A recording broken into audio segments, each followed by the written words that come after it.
السلام عليكم. اوقات كتير جدا بتكون انت بتحب حاجه والحاجه دي ربنا بيحرمك منها علشان بيبقى فيها شر ليك، وساعات تكون انت كاره حاجه والحاجه دي ربنا بيديها لك علشان هو عارف ان الحاجه دي فيها كل الخير ليك. ايه يا عم، ايه الكلام اللي انت بتقوله ده؟ اقول لك انا، كان في مره واحد صاحبي كان بيحب واحده جدا، وفي يوم من الايام البنت اللي هو بيحبها دي اتخطبت. فابوه فرض عليه بقى بحكم ان البنت دي خذلته، وقال له انا سبتك تختار مره، فالمره دي انا اللي هختار لك بنت من بلدك ومن طينتك. ولانه كان يائس والعمليه مش فارقه معاه، فيلا اي جوازه والسلام، ووافق برغم ان هو ما بيحبهاش. بس هيعمل ايه بقى؟ ما باليد حيل. وكانت ايداله صوابعها ال10 شمع ومش عاجبه. اكتشف بعد فتره من الجواز ان هو عنده تليف كبد وفي مرحله متاخره ولازم يتعالج.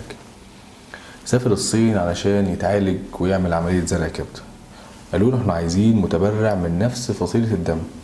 مراته قالت له سهل جدا، انا هتبرع لك بجزء من الكبد بتاعي وان شاء الله التحاليل تقول ان انا كويسه ونفس الفصيله من دمك. قال لها ايه ده؟ انت اتجننتي؟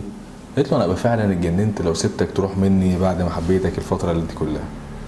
طبعا هو بكى واستصغر نفسه ما بينه وبين نفسه كده، اللي هو ازاي يعني هي بتعمل كده في مقابل ان انا ما بحبهاش. بالفعل بعد فتره باعت ذهبها وكملت له ثمن العمليه واتبرعت له بجزء من الكبد بتاعها. كبدها اكتمل ورجع سليم وهو عاش والعملية نجحت والحمد لله. بس كبده ما اكتملش لوحده، حياتها وحياته اكتملت بيها هي. ويمكن لو اتجوز اللي حبها ما كانتش اصلا هتتبرع له حتى بجنيه. طبعا واحنا بنتكلم معاه فبيقول انا بغبائي اللي ما كنتش طايقها بقى دلوقتي احب الناس لقلبي، لدرجة ان انا سميت بنتي على اسم مراتي. ولو جات في يوم من الايام وطلبت ان انا اتبرع لها بقلبي والله ما هتردد ولو لحظة واحدة. ربنا يصلح حالها ويفرحها دنيا واخرة ويرزقني بيها تاني في الجنة يا رب. وطبعا عندنا المثل الشعبي اللي بيقول مفيش حلاوة من غير نار، يعني مش هتاخد حاجة حلوة من غير تعب ولا مشقة ولا ارهاق. ودايما خليكم فاكرين ان من حضن العتمة الفجر بيظهر وبيشقشق. ربنا سبحانه وتعالى بيقول إنا كل شيء خلقناه بقدر، يعني كل شيء معمول حسابه بالملي، كل حاجة مترتبة. وربنا برضو بيقول يدبر الأمر، يعني كل حاجة ربنا عامل حسابها.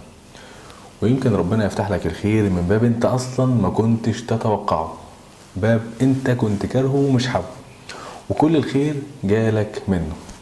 كان في قصة خيالية كده بتقول ان كان في قوقعة كانت حاسة بألم جواها ومتضايقة وكانها نفسها بسبب الألم ده. الكاتب بتاع القصة بيقول على القوقعة ان هي مسكينة ما تعرفش ان هيجي غواص ويكتشفها ويفتح القوقعة دي وتعرف ان سبب الألم ده ان فيها لؤلؤ لا يقدر بثمن. يعني غلاوتها كانت بسبب الألم والتعب اللي هي كانت فيه ده. القلم الرصاص لما بنبريه خطه بيحلو، فمش كل نقص بيحصل لك بيقلل منك. يمكن البري اللي بيحصل لك ده او التعب او الارهاق اللي انت فيه ده علشان تكون افضل واحسن. عارف لما تسيبها لربنا وتقول حسبي الله هينصرك مع الوقت، وهتعرف حكمته، هتعرف ان هو بيحبك، وهتبكي من كسوفك انك اسأت الظن بيه.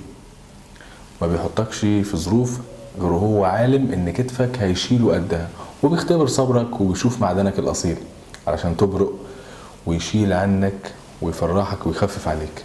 فاطمن وما تشيلش يا سيدي طاجن ستك كده فوق دماغك، كله مترتب وكله هيبقى زي الفل. السلام عليكم.